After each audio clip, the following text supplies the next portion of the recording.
Welcome to session 2 of day 3 of Rhythm Interventions Online. I'm Jason Andrade from Vancouver, Canada. The focus of this session is going to be taking your S-ICD box change to the next level, tips and tricks. We'll be reviewing a case that was recorded recently from operator Julia Vogler and her team from the University Heart Center in Lübeck, Germany. Julia joins us live for this session, so welcome. I'd also like to welcome our other expert panelists, Marta Acena Ramos from Dubai, and Daniel Stephen, who continues on with us from Cologne, Germany.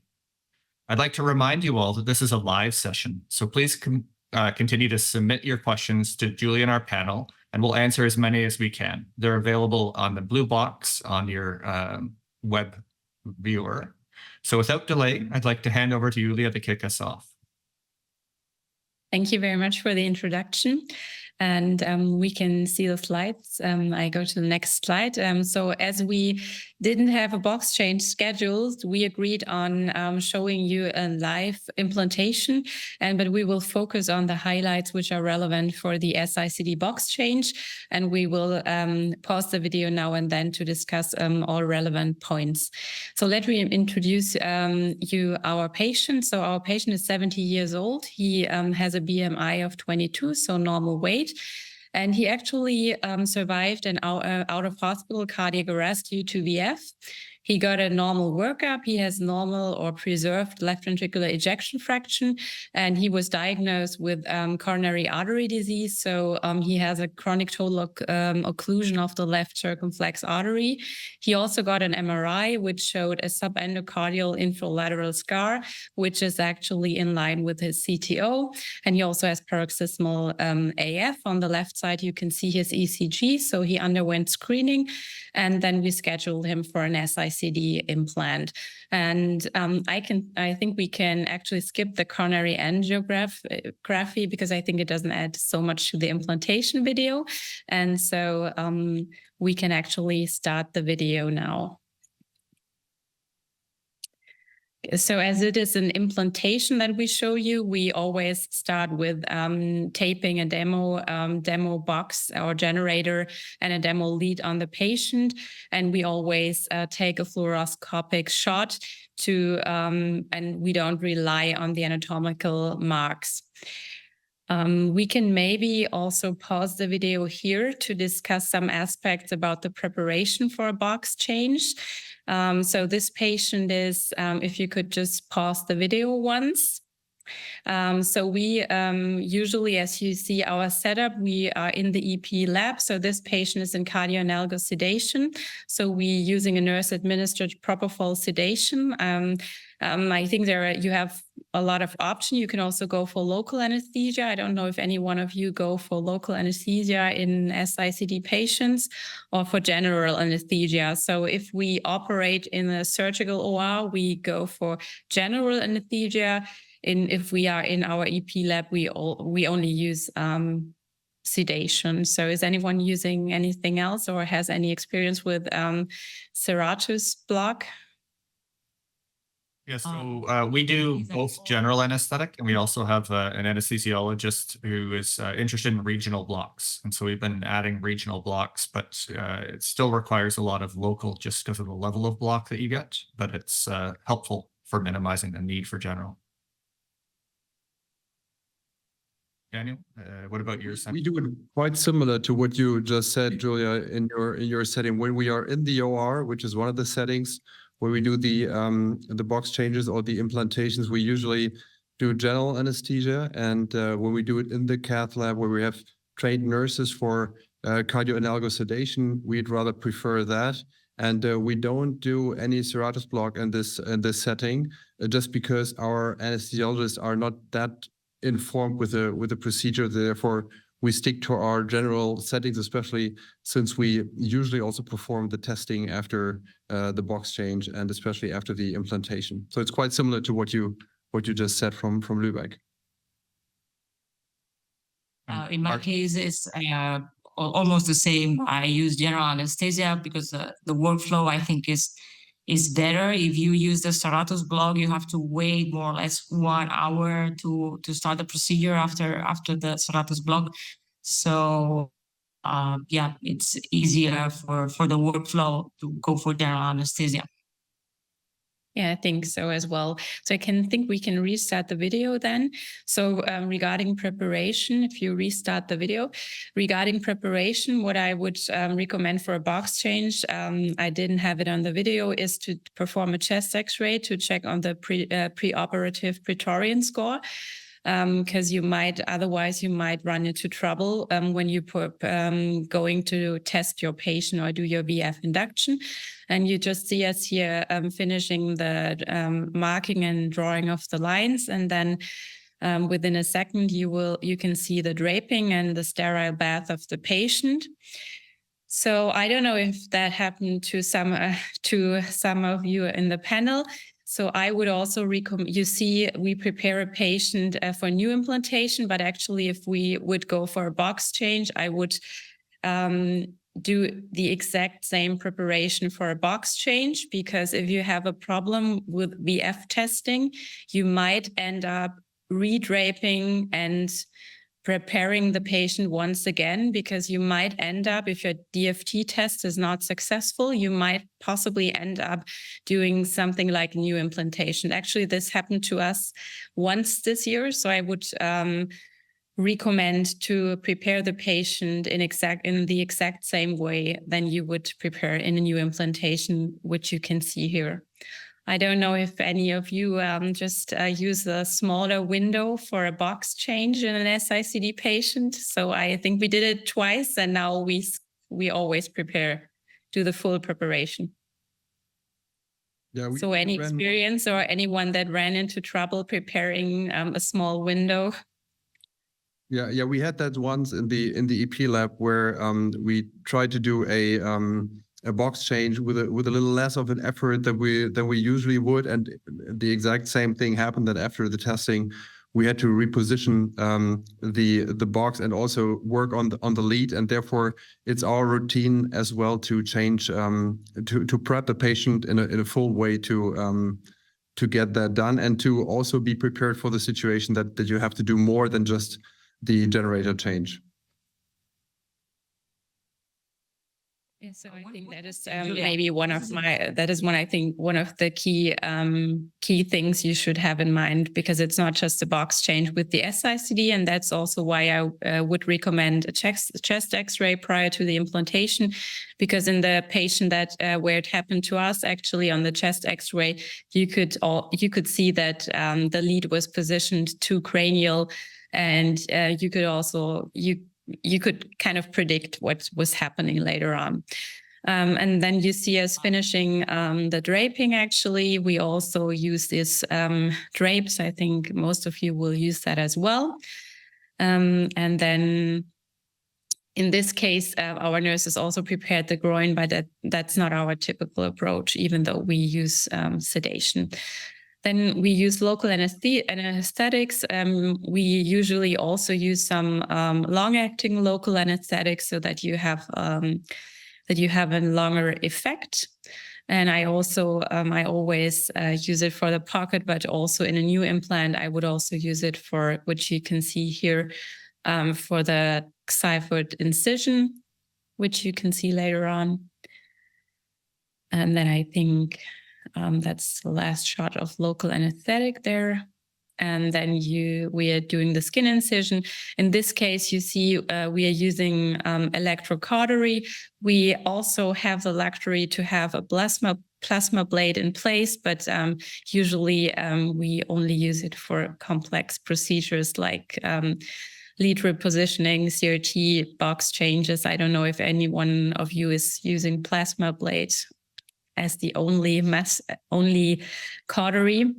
So then you see we start to prepare the pocket and cauterize all the vessels. So I think Marta had a comment just a moment ago. Yes. Yeah, I think there is some delay in the sound, maybe from Dubai. I don't know. One question. This is an ischemic patient with paroxysmal atrial fibrillation. So what was the treatment regarding anticoagulation and antiplatelets, and what did you do with that?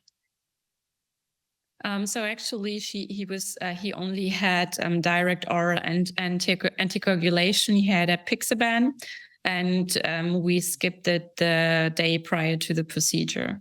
So he didn't have a dual platelet anticoagulation, or because he didn't get an intervention. So we only skipped it the evening before the implantation. So usually we don't do our devices on uninterrupted direct oral anticoagulation, because I think it still is somehow a risk of bleeding. And so we usually pause them the evening prior to the implantation. I don't know how the others, how are you doing that? When do you resume them? Yeah. Do you resume the day of or the day after? Yeah, we as well. And then Yeah, you see same here the on- pocket preparation. And for warfarin, what do? You continue warfarin, and for example, Yes, I continue. for a patient with a prosthetic valve, you continue. Yes. So warfarin, we continue, and we don't use bridging as it is recommended. But for apixaban and all the other DOACs, we skip 2 doses and resume the other day. And you just saw the preparation of the pocket, which is also relevant for the box change, because you end up seeing a lot of patients that have subcutaneous pockets.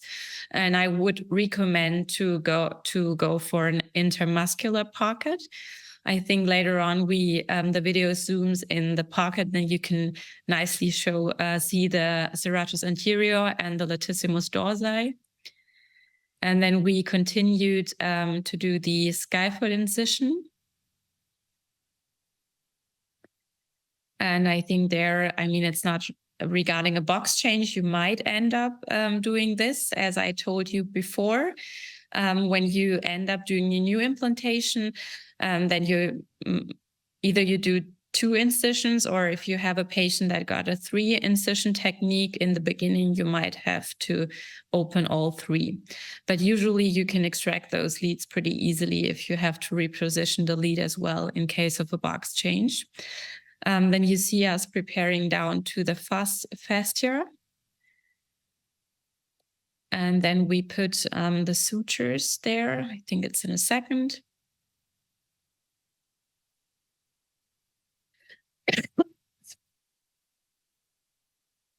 So anecdotally, how many times when you go do a box change do you find that you have to do something with the lead, or arguably reposition the generator based on a chest X-ray?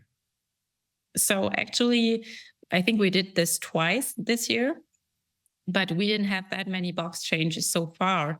I don't know how many box changes you already did in S-ICD patients. So how many did you, Daniel, for example?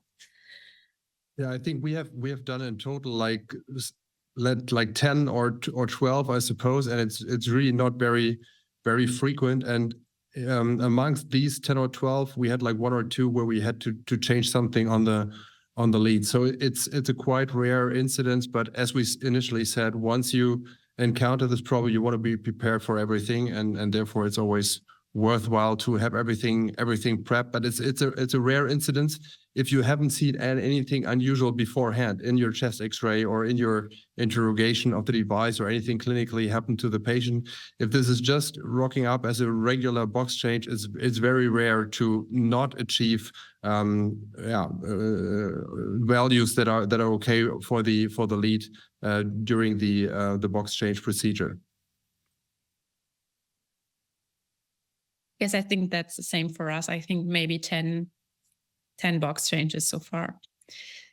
And then you see us preparing the suturing the lead, and we continue with the cranial tunneling. Like Marta, I think, had a comment as well. I think she has a bit of just a comment. Yeah, thank you. Just a comment regarding the previous question. No, I just did 2, and they both had already an intermuscular pocket. I checked the impedance and everything was correct, so I didn't have to do anything special, to be honest. yes, I think if the pocket is fine, there's nothing special to do. Then, as the video is a new implantation, you see we massage the tissue so that we avoid air entrapment, and we also flushed it with sterile saline. And then we usually do 2 layers of resorbable sutures here. We don't suture the skin until we did the VF induction test, which you will also see in the video. And so today we rarely use 3 incision technique. Only I think in very obese patients, we skip to the 3 incision technique. So in this case, it was also a 2 incision technique. And so we finished the suture here. And after finishing the suture in about a second, we will go on to prepare the device.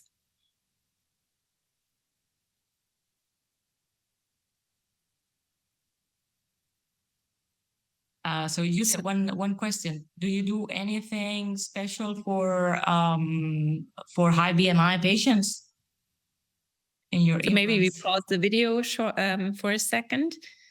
Sorry. So in high BMI patients, I think we don't do anything special, but I think if I look back to our last cases, I actually would prefer to go for general anesthesia, because I think it's just safer, and it spares a lot of time for the operator if you don't do cardioanalgesic sedation. And in very obese patients, I tend to I prefer the 3 incision technique actually. Because if you go for a 3 incision technique, you end up getting a very good Praetorian score as well, but nothing else actually. Do you do anything special for these patients? Just prepare big tools. I mean, big retractor and maybe more focal light to see the bottom, the deeper in the pocket. Yeah, but as nothing special. Yeah. Sometimes even the skinnier patients are much more difficult in terms of the pocket for the device. So it's much more difficult to discern between the musculature and see where your pocket has to be prepared. That, at least to our experience, is sometimes really, really hard, because the latissimus maybe even like a small remnant of what it has been before. Are there any thoughts how to orient and how to provide, or just try to get it as close beneath the musculature as possible as you would do it in the regular patient? Well, so usually I'm a bit cautious on the cranial pole of the pocket because I avoid to damage the latissimus for the patient. I just really go down to serratus, to the fascia of the muscle serratus anterior, and then I'll try to go down. And I think usually then it's pretty easy to dissect down to your intermuscular pocket, even though you don't always see the latissimus as nicely as shown on some of the pictures. But I think then if you go down to the fascia of the serratus, you can nicely get into the pocket, even in a very obese patient. Okay, I think then we can go back to the video and restart it again. So you see us preparing the device. We use 2 sutures, and then I also clamped those sutures with an overhold here, because even especially in obese patients, you don't end up searching for your sutures when you place the pocket. Then it's always important to have the torque wrench in place before you screw in the lead. And then I always check if my pocket is dry before I position the can in the pocket, which you can see here.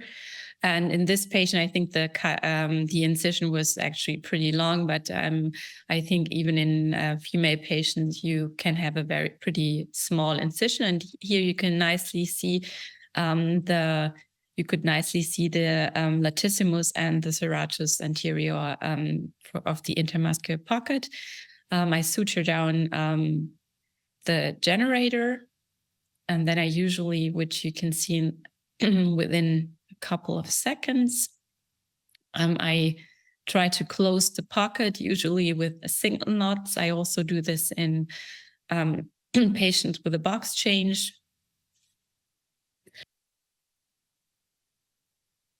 So that you don't run into any troubles due to the mechanical aspect of the device.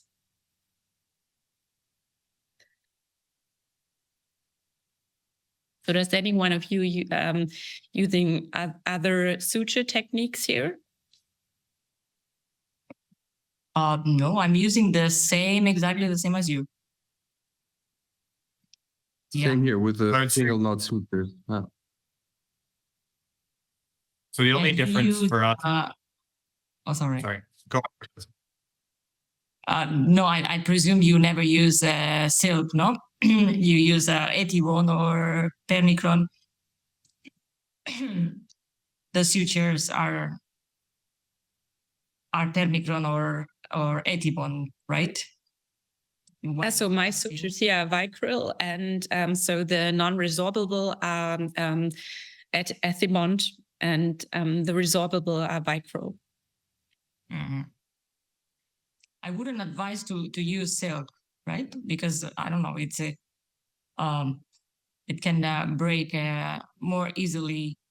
So for the sleeve and for the can, I prefer this one, Etibond or Permicron. Yeah, and we also I don't know if you use silk. Yeah, right. And we use a special Ethibond suture for the side-foot incision, which is actually from orthopedic surgery, because it has a very small needle, which really helps you, these patients to suture down to the side-foot fascia. And then we close the pocket here. And after closing the pocket, we will go to VF induction. I would highly recommend to perform VF induction, especially in box change patients. Does anyone of you skip the VF induction in these patients? No, we've considered that from time to time, but we're also not thinking that's a good idea because I mean even minimal changes, and even if the pocket is quite at the same position at the device as it was before, it's still always a matter of uncertainty whether it really works, and therefore we wouldn't skip that until now, since we don't have any better data. We'd keep the testing in novel implantations, also in box changes. Yeah, exactly. I never escape, although it's tempting, but yeah, I never escape it. All my patients are in general anesthesia, so it's very, very straightforward and fast. So I always do it as per the recommendations. Yeah. Yes, so on you see us preparing the VF induction or our support. And at the beginning, we had some trouble because the patient had a very small amplitude of the R wave. So we had actually to increase the gain, but with doubling of the gain, it actually worked. And then you see us finishing and the preparation for the DFT testing. We always use the same protocol. So we test with standard polarity, 65 joule. And then you see the induction, and you can also see successful induction of ventricular fibrillation. And you also see in a minute successful termination after charging of the device. And I think one post-shock pacing. and shock impedance was pretty well. Perfect. Yeah, great. I think may it's only important have to emphasize. Sorry, we are overlapping all the time. Sorry, go ahead. Yeah, just one comment on the anesthesia team. I mean, when you do that in your EP lab, you're probably fine with everybody, being well acquainted with VT procedures and cardioversions and defibrillations and stuff like that, and also like reading ECGs and knowing what's happening if there's a lot going on. But we have the impression that sometimes when we do that in the OR, where people may not be that well aware, or if the staff isn't that acquainted with EP procedures, it might be one of the most important steps to get the anesthesiologist really to be familiar with the procedure that you're doing. So it's really sometimes surprising how difficult it is to have them know what you're doing, that you're inducing VF, and that they have to be aware and have to be prepared to also terminate that from the outside. It sounds very basic, but it's still important that if the anesthesiologist isn't that well acquainted with the procedure, that you try to set up everything at the very beginning and not facing the situation when you induced VF that people in the room are not that familiar with what is going on. Should be ideally the case, but it's sometimes surprising that some education needs to be done prior to the procedure, just to make everybody aware and being on the same page what's going to happen and what may be required from the step in terms of external defibrillation, and have to be everybody familiarized with the procedure and what's going to happen, especially during the course of VF induction and termination, of course. Yeah, I mean, I think that highlights the same principle that was highlighted at the very beginning, is that you always want to be prepared and have everything ready to go in case you have something happen that you don't anticipate. Like we were saying at the beginning, you prep for a new implant, you don't just prep for a generator change because of the possibility that something may happen. And so as long as you've taken the steps ahead of time and there's adequate communication, everyone's prepared, then that's how you ensure that everything goes as well as it can be. There's a question in the chat, and just to remind the audience, please submit your questions online. The question that we haven't addressed, I don't think, is the question around, does anyone use antibiotics in the pocket? Do you do an antibiotic pocket wash or anything else during either the new implants or the generator changes? So Maybe we you'll start with- only flush with sterile saline, and we don't use an antibiotic envelope. I know that we have an Italian fellow that told me that they are using Tyrex, and they take like 2 Tyrex to get the S-ICD into. We actually don't do that. Daniel? How about you? We don't do that either. It's has a couple of components why we don't do that. I mean, using 2 Tyrexes here in Europe is probably not being affordable. But we also flush with sterile saline, and the infection rate of the pocket is so surprisingly low, at least what the literature is concerned and what our own experience is concerned, that I would probably really argue that this is not necessary for the vast majority of patients. Therefore, we don't use that as well. And how about you, Marta?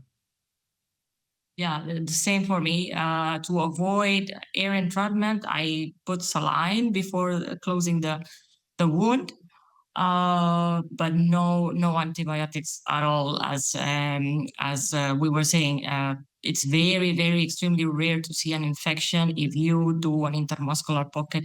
So I don't think it's necessary.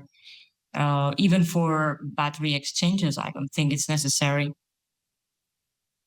Okay. I mean, we have historically always used bacitracin wash for all of our device implants. It's just been standard of practice here before I ever came here. And so that hasn't changed. So just mixing it with saline, it offers potentially a little bit more, but arguably with PADIT, I think the incremental benefit is probably very minimal, especially for the S-ICD.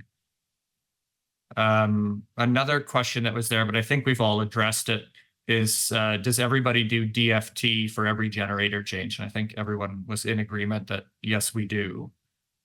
Okay. There's a comment from Debbie regarding serratus block. And so I wanted to just expand on something that Marta had mentioned. So to do this, there's always going to be a lag. The way it's been operationalized where we are is the patients will show up early. They'll go to the anesthetic clinic and get their block. And then after their block, they come up to the pre-procedure area to have their procedure done. And so it allows us to ensure that the block is in place by the time they enter the room. So we do it, much ahead of time rather than at the same time. So the block isn't performed immediately prior to the implant. It happens about an hour or two before. So we can ensure that it's effective by the time we get in the lab, and then we can then reassess it in the lab and then give additional analgesia as we need. We are lucky in that our implant rooms and EP labs are staffed by cardiac anesthesiologists. And so they're there for our EP procedures and our device procedures. So it gives us a little bit more flexibility, but clearly that's not the case everywhere. I guess another question that would come up maybe more broadly, because it's not necessarily related to a generator change, but the case you presented was someone with an ischemic cardiomyopathy. And so just to take a step back and sort of ask the panel, what are your thoughts around patient selection for S-ICD versus not? Is there, groups where you are favoring it more that aren't necessarily the typical ones? Do you reserve transvenous ICDs for other groups? I guess, what are your thoughts around picking the right patient for this device? Maybe start with Daniel. Yeah, we have been quite liberal with S-ICD in the latest period of time. We pick younger patients for S-ICDs and try to avoid transvenous ICDs, obviously only if there is no antibradycardic indication. But also if the patient had a history of VT, which may or may not be well documented, we would also, in certain circumstances, try to opt for an S-ICD, because we have the notion from the literature that even in those patients formally requiring antitachycardia pacing, this is not as much of a downside as it was considered before. So therefore, we have been a little more liberal in the latest time, because there are so many intriguing facts favoring the S-ICD, especially in younger patients, that we are more liberal in ischemic and non-ischemic patients, despite the fact that they may also have had episodes of regular VTs. For like 2 years ago, we would have been very strict on this, not implant S-ICDs on any patient with VTs, and we've kind of changed that a little bit in favor for trying to avoid infections, since we also know that not only the number of complication a patient may experience, but also the comfort, and this is something that Julia also pointed out during the implantation video, the comfort for the patient is quite high. And since we know now more about the way to implant those devices, we get the impression that patients get along with this device very, very well. And we see much fewer complications as we've done before. So therefore, our implantation strategy for S-ICD has been more liberalized than like 2 years ago. So just before going to Julia, I guess my follow-up question is there a rate criteria of clinical VT that would shy you away from an S-ICD? So either someone presents with VT and now needs a secondary prevention device, and it's 180 beats per minute when they present. Are you worried that you could potentially slow that down below the detection threshold or the therapeutic threshold with the S-ICD versus the ability to program lower with a standard transvenous, particularly in the context of antiarrhythmic drugs or something along those lines? Yeah, I think the more we would know about the VT and know if it's documented, know the cycle length, and the slower it is, these would be the two odds to rather opt for a transvenous ICD in the perception to have ATP work better, or if the patient is antiarrhythmic naive, that may also be a reason to opt for a transvenous ICD in the perception that the patient may develop slower VTs and therefore may benefit more from ATP. So that may be down these two lines. The more we know about the VTs and the better it's documented and the slower it is, I think that would be like 2 points we would rather opt for transvenous ICD than for an S-ICD. Ilya, what about your thoughts around patient selection? So actually, our approach is pretty similar to the one that Daniel just presented. So we are pretty liberal. So actually, the S-ICD is like in a case where you can go for a single chamber ICD or an S-ICD, we always kind of go for an S-ICD if they're in primary prevention, non-ischemic and ischemic cardiomyopathy in case of patients with documented VTs. And I think we are kind of skeptic if they have VTs below 170, if you think about the detection criteria of the S-ICD. But we also had a couple of patients now where we combine like VT ablation and S-ICD. I mean, there's still the problem that you don't have a monitor zone below 170, but we are pretty liberal, especially in younger patients also if they have VT, because we also perform extractions. And I think there you see where one of the clear advantages of the S-ICD actually is. And so in some cases, we also went in slower VTs for VT ablation and S-ICD, but that is actually an exception. Yeah. And Marta, how about you? I always prioritize the age of the patient. I think this is very important. So even if it's secondary prevention with the VTs, but it's a young patient, like 40 years old, 50 years old, I think the benefit of an S-ICD could be greater than a transvenous because you can avoid complications for a very long time. And even if the patient develops a VT below 170, the approach will be an ablation anyway. So yeah, the age is very important. Yeah. Okay. And I guess, in the context of channelopathies or primary VF type syndromes, those would tend to be your preferred avenues as well. Do any of you have any experience with the modular ATP yet? I know this is something that's just coming out in terms of studies with the combination of the S-ICD with the leadless device, which hopefully will, address some of those concerns and comments around the pacing limitations as well as the ability to deliver ATP down the road. So I think that's potentially exciting development in the future for this technology, getting away from shock-only interventions. Yeah, it would be absolutely a great option.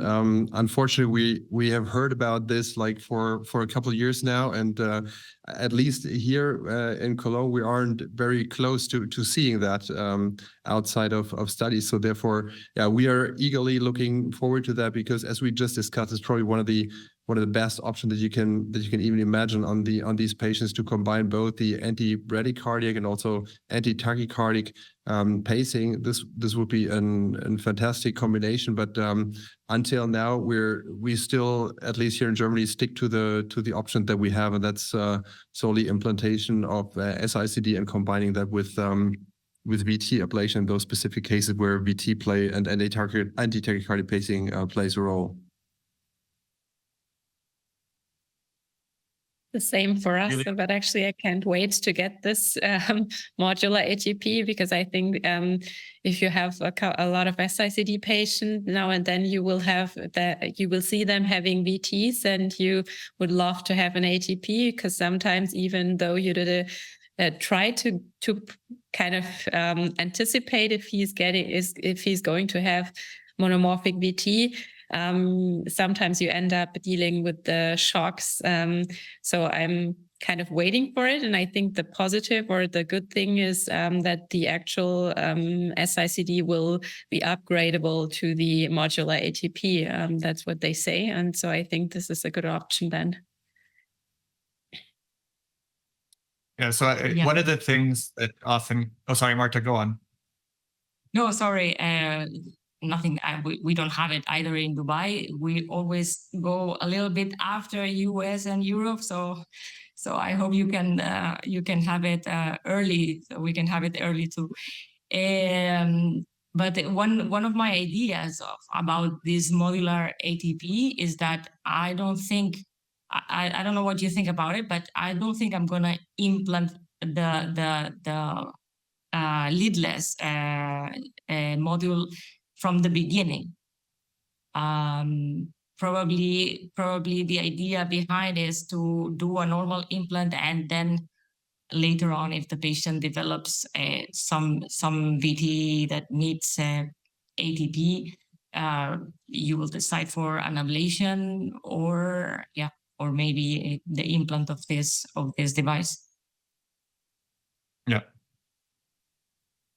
So I think that's probably where most of the value, I think, will lie, is once you have an established population of patients with S-ICDs in place, and all of a sudden either a pacing indication develops or there's a concern regarding slower VTs that may be ATP responsive, that would be your option for upgrade rather than, say, extraction and implant of a transvenous device or some other type of system.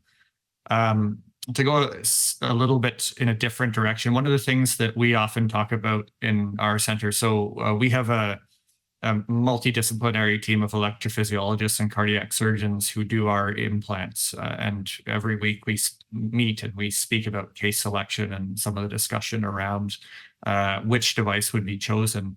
And it often comes up in our local conversations, at least, to use the MRI burden of scar to try and predict, who's going to have slow VT, who's going to potentially have big circuits. So if you have someone with a large infarction and a big burden of scar who now is qualifying for a device, would we go transvenous or we go to the S-ICD? And the idea being that potentially large burden of scars are more likely to have slower reentry and potential impacts. I guess the question is do you use MRI at all prior to device implant, either for documentation of potential scar circuits later on if they need to come for VT ablation, and or to pick between transvenous versus a subcutaneous ICD? Yeah, I mean, we haven't really used that for try to make the decision between S-ICD and transvenous ICD. But I think this idea is absolutely intriguing.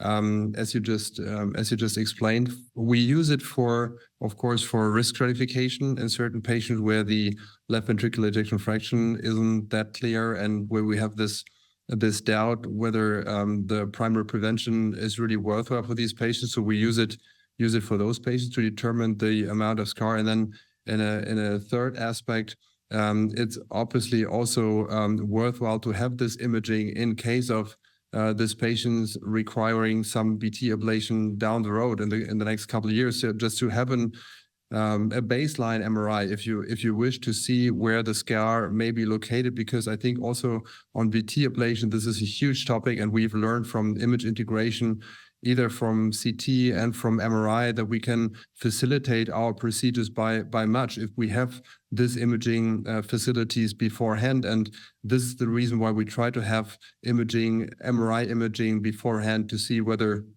we can determine some scar, have a better idea of what the risk of the individual patient is concerned, and also being prepared for some eventual VT ablation, where we would really think that the image integration helps us a lot, not like only on understanding the substrate, but also have some more anatomic clues, and also to streamline the procedure to get us right to the spot where we need to perform our ablation, and not bother with any endocardial scar that may or may not play a role for the eventual VT that the patient is having. So right now, no, MRI is not a discriminator for S-ICD versus transvenous, but it's helpful for many other indications, as just pointed out. Yeah, I think Daniel mentioned a lot of these points already. I think what is important, for example, why we went for an MRI in this patient that I presented, although his ICD indication was pretty clear, is that when we don't use it for to decide whether we go for transvenous or S-ICD, but in S-ICD patients, if you want to perform an MRI later on to do image integration, for example, it can be pretty difficult because it's really dependent on the location of your generator.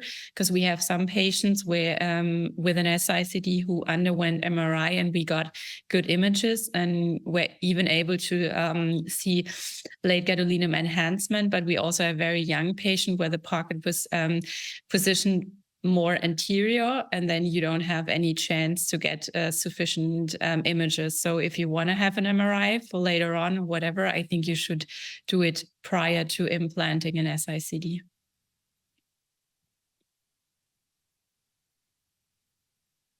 Yeah, absolutely. I agree with both of you. We do MRI in absolutely all our patients. For the reasons that Daniel pointed out. For ischemic patients, just to know the substrate, just in case you have to do the ablation. For hypertrophic cardiomyopathy, to stratify the risk of the patient, even for the diagnosis of myopericardite is important. So yeah, we do in all cases. But yeah, we don't use it to make a decision between transvenous or subcutaneous. But it's a very interesting point, and maybe a line to study in a line of research. Yeah. Okay. Thank you all. There was a couple more questions that have just come through the chat. So one had to do with anticoagulation interruption. So if we all mentioned, interrupting DOACs, not interrupting warfarin during the implant procedures. But what if it's an AF patient who you're now going to induce VF on to do testing? So do you do any imaging? Do you alter your anticoagulation interruption? And by imaging, the question was specifically, do you do a TEE prior to the procedure? So we do go for a TEE prior to the procedure if we do a VF induction, yes. So it depends. I mean, if he's in sinus rhythm and is an interrupted oral anticoagulation, you can, I think, skip the TOE according to the recommendation. If he's in AF, and I don't know how long the patient is in AF, I know that there are not a lot of good data out there, but then I would go for a TOE to rule out thrombus. Would you change your anticoagulation interruption? So if you did it on uninterrupted anticoagulation, would you still do a TOE, or would you only do that if you interrupted your anticoagulation? So if we interrupted our anticoagulation, I think I would go for a TOE.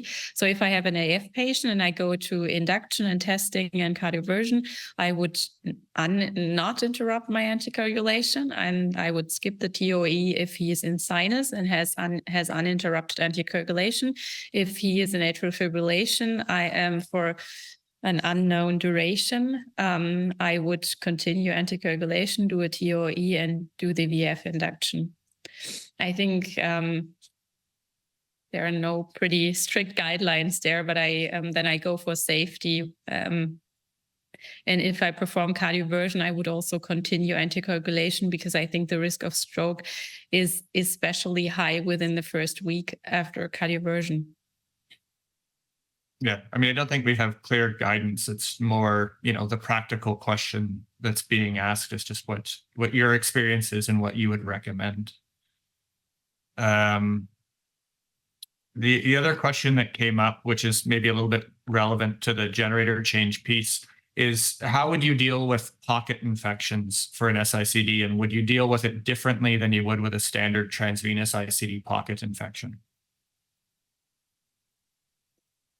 So actually, I would deal the exact same way. I would take out the device, but we actually had one young female patient with a pocket infection of the S-ICD, but actually 3 years after implantation. And I think the difference that we made here is that we implanted an S-ICD again because she was like 35 years old, and I think I wouldn't have done that in a transvenous ICD to go for the same location. And actually, from a surgical point of view, it was no problem. And so here I would make a difference. I would explant the S-ICD, would put the patient on antibiotic therapy if it's only a pocket infection for 10 to 14 days. And then I would also reconsider to re-implant an S-ICD. But I think for if we have local wound infections around, for example, the xiphoid incision, which we also had, then you can consider to do just a local revision. I think it's just there is a difference to transvenous ICDs. Yeah, we've basically done the exact same thing in terms of we've only seen like 1 or 2 real infections of the pocket that I can even think of. So it's a very rare incidence, obviously. So we did the same thing in terms of explanting, putting patient on a live vest and then reimplant after antibiotic treatment.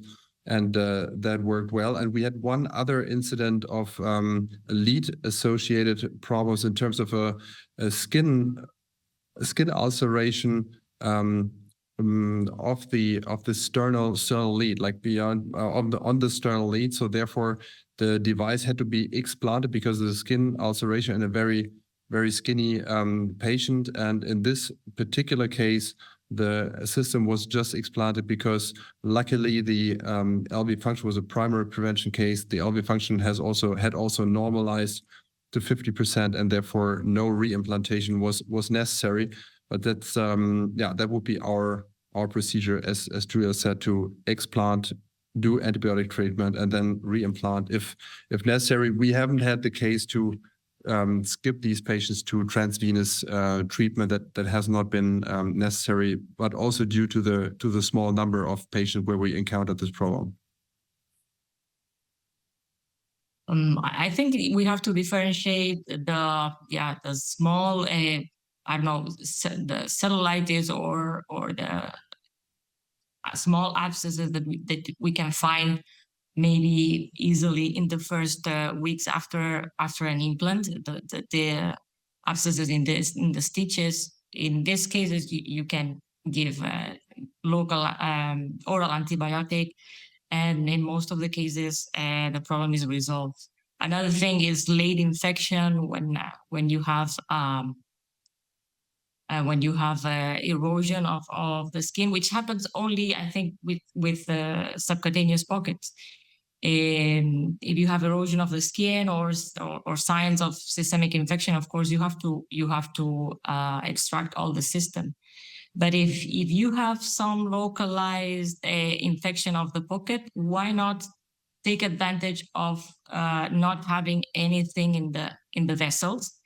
So it's very unlikely that focal infection goes systemic, and give a trial of antibiotics and wait, observe what it happens. And if there is no improvement, then you open and do a surgical cleaning.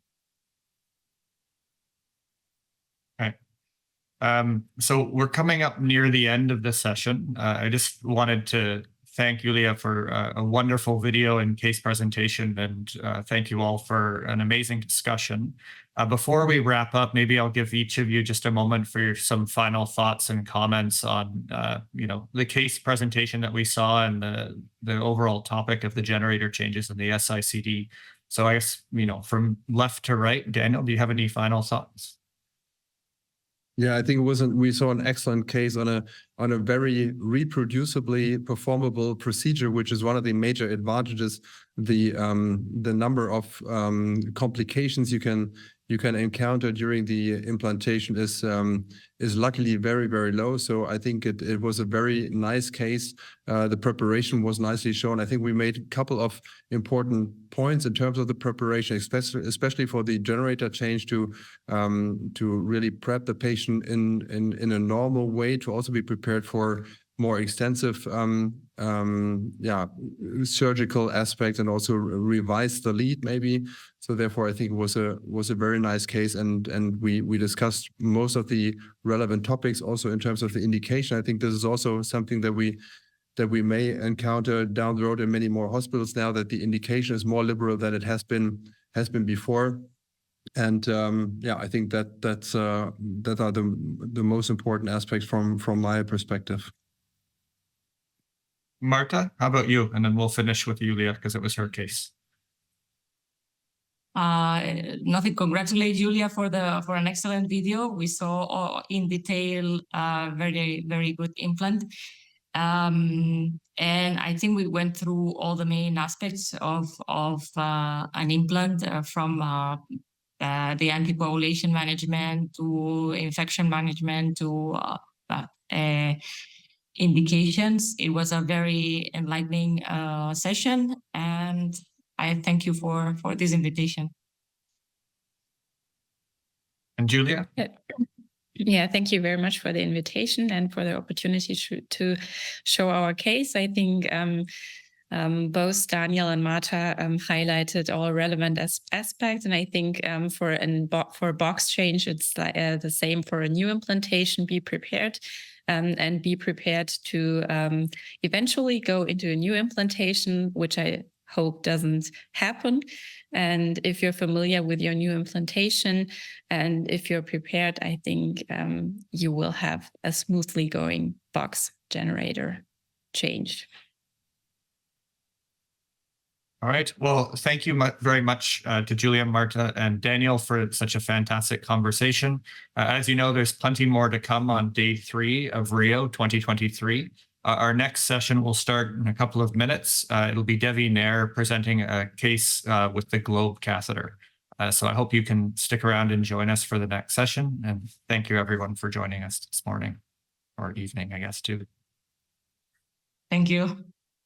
Thank you.